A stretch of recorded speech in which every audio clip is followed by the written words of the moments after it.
Machine है जो पहले तो बेल्ट लोग हाल जाते हैं, हल्का जगह में मशीन का हाला गया, ये अभी पूरा मशीन का हाला गया, फिर जाएंगे मशीन का हाला गया, ये भी तो मट्टी काटते हैं उसमें फिर आबादी मतलब खेती बाड़ी होगा।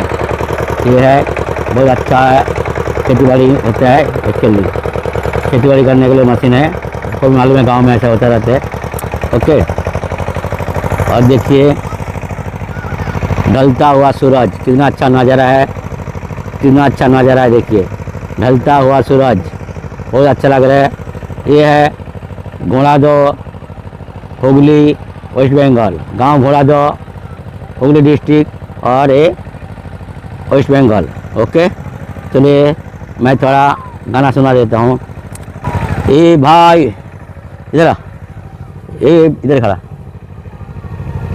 ए भाई जरा देख के चलो, आगे भी और पीछे भी, दाएं भी और बाएं भी, ऊपर भी और नीचे भी। ए भाई जरा देख के चलो, दाएं भी और बाएं भी, नीचे ही ऊपर भी, साइड में भी और काएं में भी। ए भाई जरा देख के चलो। चलो चलो मिलते फिर, हरे कृष्णा।